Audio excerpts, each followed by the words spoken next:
Hello everyone. Welcome to Physics is Everything.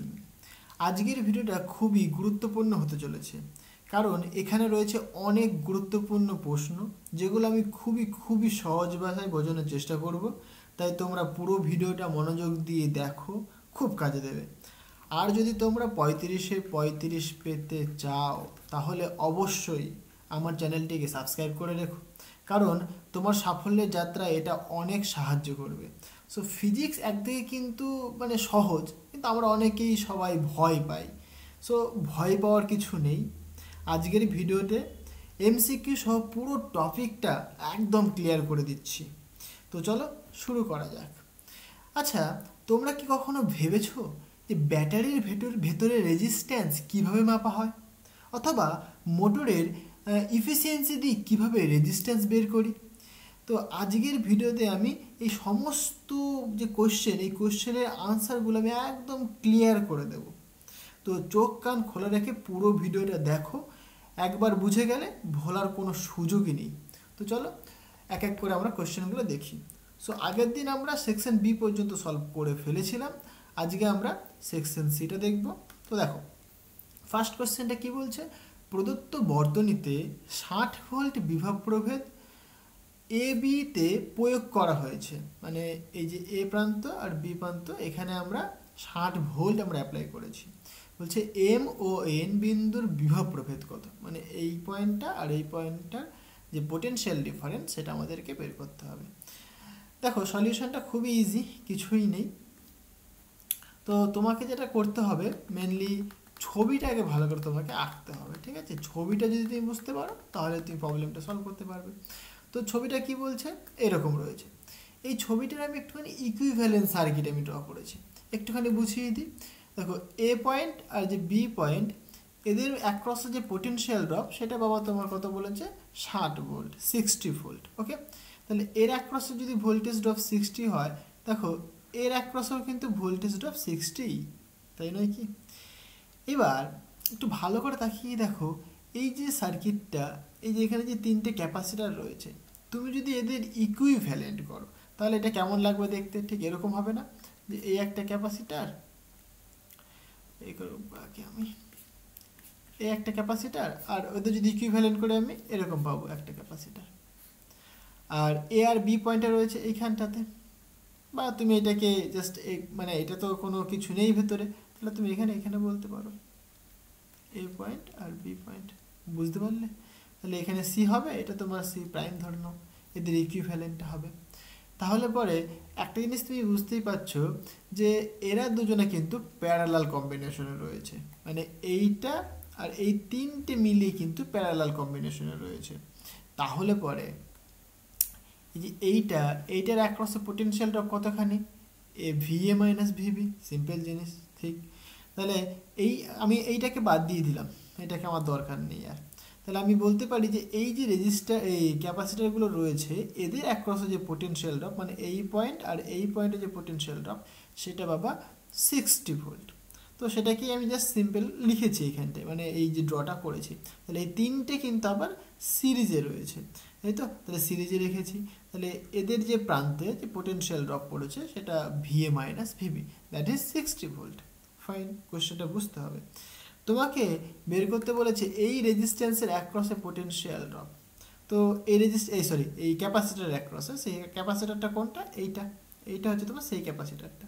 তাহলে আমি ধরে নিচ্ছি এই পয়েন্টটা এম, এই পয়েন্টটা এন, তাহলে এর অ্যাক্রসে যে পোটেনশিয়াল ড্রপটা পড়ছে V M minus V N, এইটা আমাদেরকে বের করতে হবে। ওকে, এবার তো তুমি ইজিলি করতে পারবে। এই যে ক্যাপাসিটার, দেখো এরা কিন্তু সিরিজে রয়েছে, সুতরাং এদের মধ্যে দিয়ে সেম পরিমাণ চার্জ কিন্তু ফ্লো করবে। সিরিজে থাকলে কি হয়, সেম পরিমাণ চার্জ ফ্লো করে, বাট ডিফারেন্ট পোটেনশিয়াল হবে। তাহলে পরে এখানটায় দেখো এই যে ক্যাপাসিটার, এই ক্যাপাসিটার অ্যাক্রসে পোটেনশিয়াল ড্রপ কতখানি, তুমি লিখবে V A minus V M, that is equal to charge by capacitance. আর এই ক্যাপাসিটারের জন্য তুমি কি লিখবে, V M minus V N equal to Q divided by C. Okay, just আমরা জানি C equal to Q by V, তাহলে V equal to Q by C. Similarly এই ক্যাপাসিটারের জন্য লিখবো আমি। এইবার আমি কি করেছি দেখো, জাস্ট সিম্পল যোগ করে দিয়েছি। তো তুমি বলবে এইটা আমার তো আনসার হয়ে যেত, ঠিক? তুমি ভুল কিছু বলোনি, বাট এইখানে দেখো আমরা কিউ কিন্তু জানি না, সো কিউ আমাদেরকে বের করতে হবে। তার জন্য আমি কি করলাম, এদেরকে যোগ করে দিলাম সিম্পল। তাহলে এখানে মিডলেগুলো কেটে গেল, শুধুমাত্র ভিএ মাইনাস ভিবি থাকছে, তো জাস্ট সিম্পল যোগ হয়ে গেছে। এখান থেকে আমি ভিএ মাইনাস ভিবি মান জানি, সো এখান থেকে আমি কিউ এর মান ক্যালকুলেট করতে পারছি। বুঝতে পারলে? এইবার তুমি এই যে কিউ এর ভ্যালুটা এই 2 নম্বর ইকুয়েশনে পুট করে দাও, তাহলে তোমার আনসার চলে আসবে। সেটা কত আসছে, 30 ভোল্ট। ওকে, সো এটাই তোমার আনসার। কিছুই নেই, একদম সিম্পল জিনিস, কিন্তু বুঝতে হবে। 14 নম্বর কোশ্চেনটা কি বলছে, যে চিত্রে প্রদর্শিত বর্তনীর প্রত্যেকটি রোধের মান আর। এই যে কোশ্চেনটা খুব ইম্পর্টেন্ট, মারাত্মক ইম্পর্টেন্ট, ভেরি ভেরি ইম্পর্টেন্ট। পরীক্ষায় ধরে নাও এটা চলে এসেছে, 100% গ্যারান্টি পরীক্ষা আসবে, এটা খুব ইম্পর্টেন্ট কোশ্চেনটা। তো ছবিটা দেখতে পাচ্ছ, ছবিটা আমি এখানে ড্র করে দিয়েছি। হ্যাঁ, এই ছবিটা, তাহলে এই ছবিটার ইকুইভ্যালেন্ট রেজিস্ট্যান্স তোমাকে বের করতে হবে। আমি কি করলাম বলো তো, ছবিটা দেখে অনেকেই মানে বুঝতে পারবে না যে কি করতে হবে। আমি সিম্পল দুটো কাজ করেছি। কি, এই যে তারটা, এই তারটাকে ধরেছি, ওপর দিয়ে ধরে নিয়ে এখানে ফেলে দিয়েছি। তাহলে কি হবে, এর একটা ছবি, মানে এটাকে জাস্ট এখানে ফেলে দাও, দেখো এটাকে তুলে নিয়ে আমি এখানে ফেলে দিয়েছি, হলো। সিমিলারলি এই বি পয়েন্টটাকে ধরলাম, ধরে নিয়ে আমি এখানে ফেলে দিলাম। মানে আমি জাস্ট এরকম করতে চেয়েছি, এই পয়েন্টটাকে ধরে এখানে নিয়ে চলে এসেছি আমি, তাহলে এই পয়েন্ট এইটা হয়ে গেল, তাহলে এই রেজিস্ট্যান্সটা এটা হলো, আর এই রেজিস্ট্যান্সটা এটা হলো, মানে এটাকে তুলে নিয়ে জাস্ট আমি এখানে নিয়ে চলে এসেছি, আর বি পয়েন্টটাকে আমি এখানে নিয়ে চলে এসেছি, মানে এইরকম। বুঝতে পারলে কথাটা কি বলতে চাইছি? তো তাহলে এটা এখানে থাকছে না, তাহলে এই সার্কিটটা কেমন লাগছে দেখতে, এখন এরকম লাগছে। কারণ ওইটা এই মানে এই ব্যাটাটা কিন্তু এখানে ছিল, ভেতরে ছিল, এই ভেতরটাই ছিল, আমি তুলে নিয়ে এখানে চলে এসেছি। হ্যাঁ, আচ্ছা এটা মুছে দিই, অনেকে কনফিউজ হয়ে যাবে। ওকে, আর ওইটাকে এদিকে, মানে এই বি পয়েন্টটাকে আমি এদিকে নিয়ে নিয়েছি। এই যে সার্কিটটা কার মতো দেখতে বলো তো, হুইস্টন ব্রিজের মতো দেখতে। হুইস্টন ব্রিজের নীতি রয়েছে, কি হয় যে মিডিলে যে রেজিস্টারটা থাকে তার মধ্যে দিয়ে কোনো কারেন্ট যায় না। This is the condition of null point. So this is the condition of null point.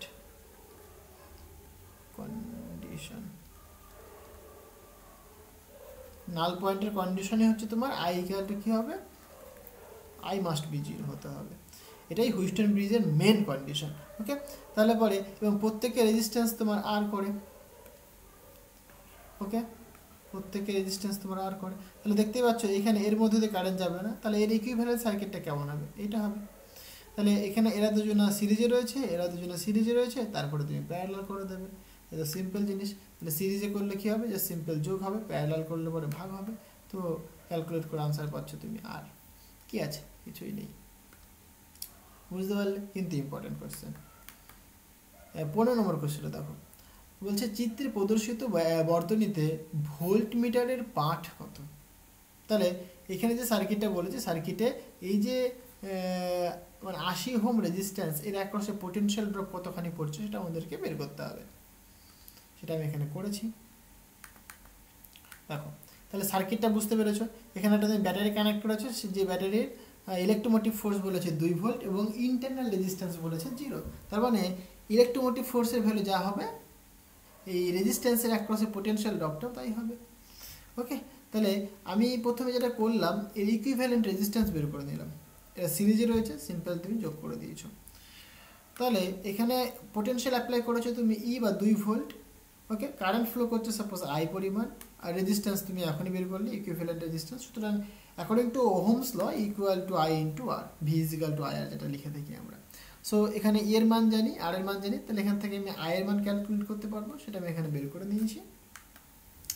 যেহেতু এখানে আর ইকুয়াল টু 0 প্রথমেই বললাম, তাহলে কি এই রেজিস্ট্যান্সের অ্যাক্রসের পোটেনশিয়াল ড্রপটাই কী হবে, ইলেকট্রোমোটিভ ফোর্স হয়ে যাবে। সুতরাং পোটেনশিয়াল ড্রপটা তোমার 2 ইন্টু ভি। ওকে, আর আমাদের বের করতে বলেছে, দেখো এই যে 80 ওহম রেজিস্ট্যান্স, তার অ্যাক্রসে পোটেনশিয়াল ড্রপ, মানে এখানে তুমি একটা ভোল্টমিটার লাগিয়ে দিয়েছো, তাহলে এই ভোল্টমিটার লাগিয়ে দিলে ভোল্টমিটারে কত পাঠ দেবে, রিডিং কত দেবে, সেটা আমরা এখানে বের করতে চাইছি। দেখো, যেহেতু সিরিজ কানেকশন, সুতরাং কারেন্ট তো আবার সেম যাবে। তাহলে এদের মধ্যে দিয়ে কী পরিমাণ কারেন্ট যাচ্ছে, আই পরিমাণ কারেন্ট যাচ্ছে। তার ভ্যালু কত বের করেছো তুমি, 1/50 এত অ্যাম্পিয়ার, এটা তুমি বের করেছো। ওকে, তাহলে সিম্পল ওহমের সূত্র কাজে লাগিয়ে দাও, যেহেতু একটা রেজিস্ট্যান্স, তাহলে একপাশে পোটেনশিয়াল ড্রপ কতখানি, সেটাকে তুমি ভিসি মাইনাস ভি বলছো। That is equal two current into resistance. So current তুমি জানো 1/50 আর রেজিস্ট্যান্স তুমি জানো 80, সুতরাং তুমি মাল্টিপ্লাই করে দাও, তোমার আনসার চলে আসবে। ক্লিয়ার হয়েছে?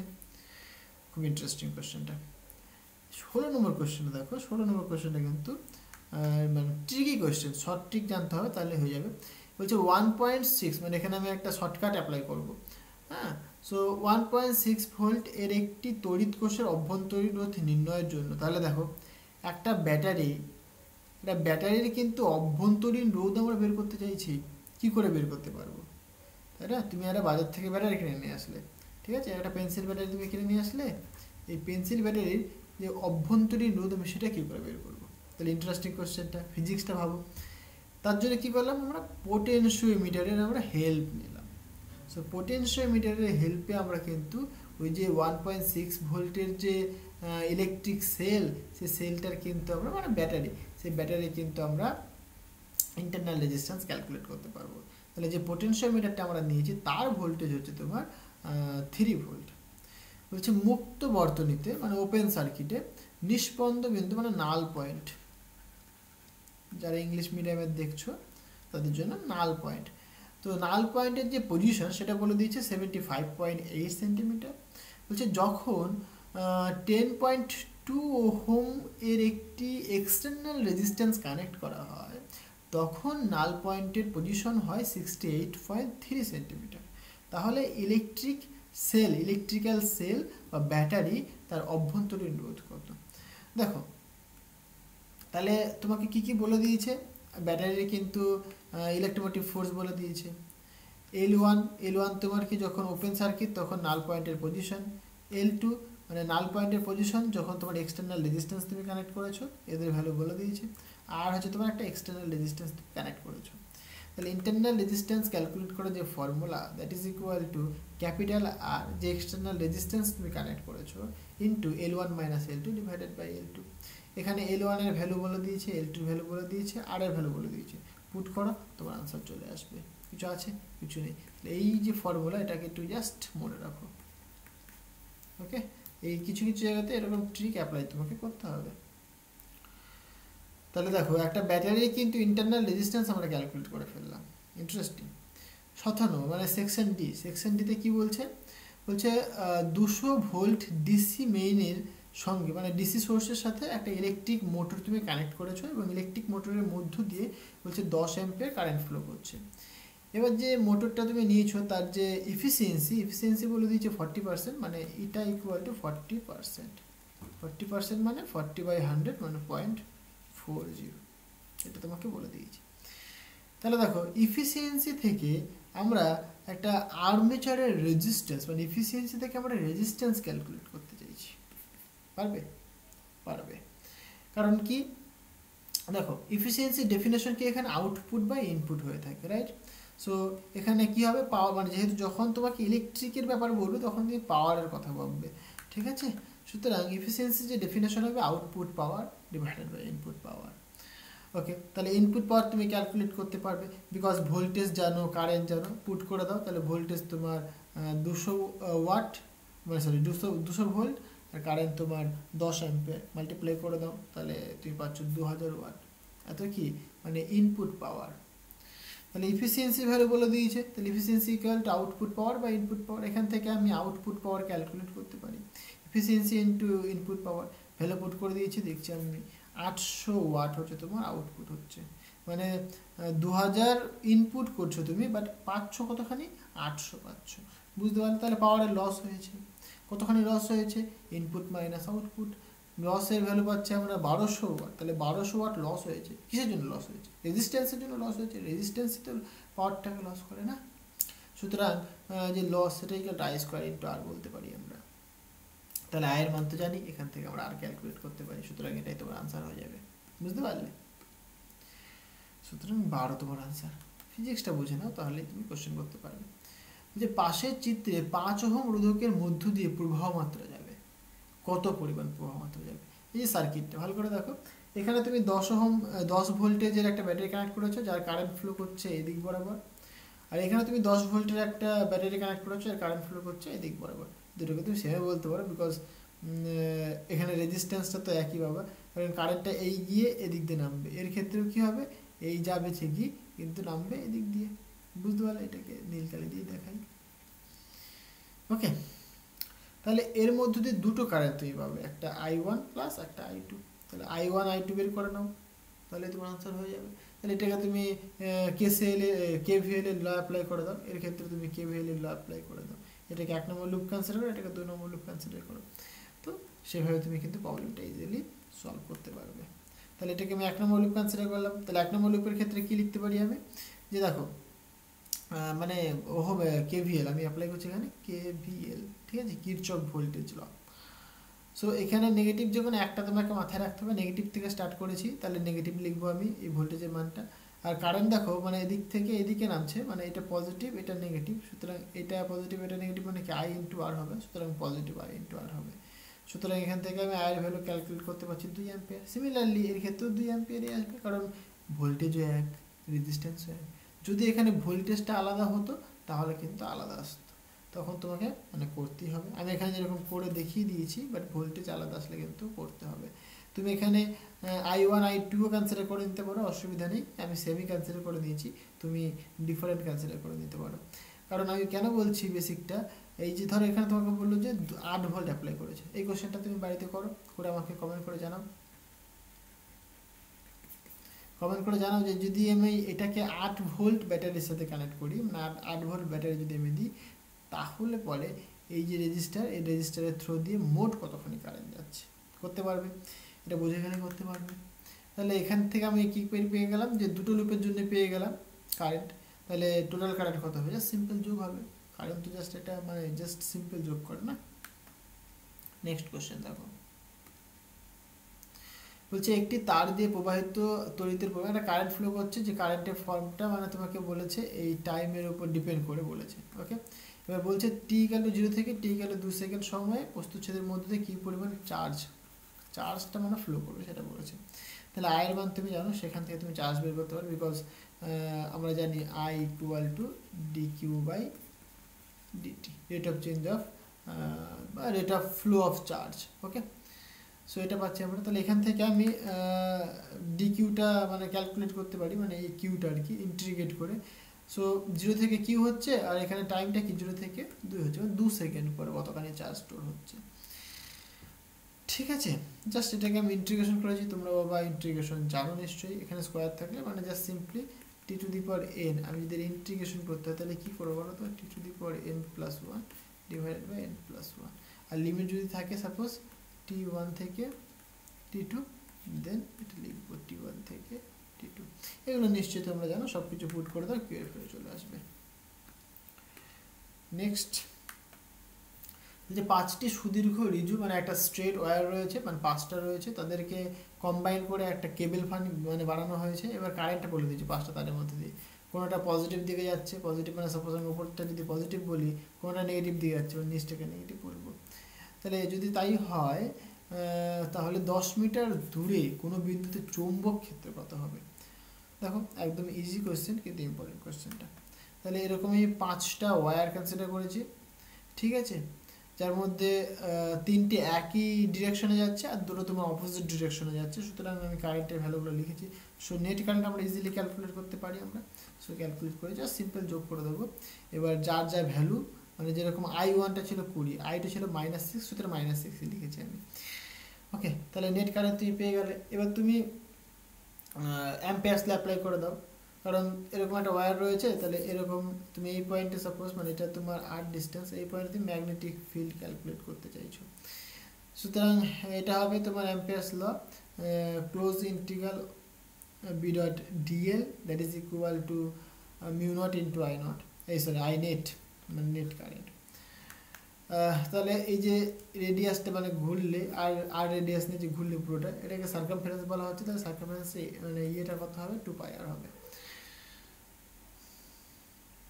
ওকে, কারণ লেন্থ বলেছে এটা, সুতরাং 2πr লিখতে হবে। ওকে, তাহলে এইখান থেকে আমি বিয়ের মান ক্যালকুলেট করতে পারি। μ0 এর ভ্যালু তুমি জানো, সো μ0 = 4π ×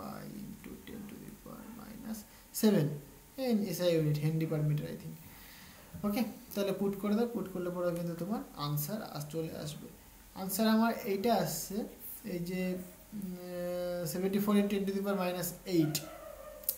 আমি যদি এটাকে মাইক্রো মানে টেসলাতে নিয়ে আসার চেষ্টা করি, সুতরাং আমি লিখব যে এত মানে 0.74 টেসলা মাইক্রো টেসলা। ওকে, আর এখানে উত্তরটা আমার মনে হচ্ছে কিছু ভুল আছে, এখানে জাস্ট সিম্পল পয়েন্টস, সরি 74 হবে না, 0.74 মাইক্রো, 0.74 মাইক্রো টেসলা। ওকে, সো এইভাবে তোমাকে প্রবলেমগুলো সলভ করতে হবে। সো ভিডিওটা যদি ভালো লাগে তাহলে অবশ্যই একটা লাইক করে দিও, আর চ্যানেলে নতুন হয়ে থাকলে সাবস্ক্রাইব করে দিও ভাই। তো চলো দেখা হচ্ছে নেক্সট ভিডিওতে। So thank you.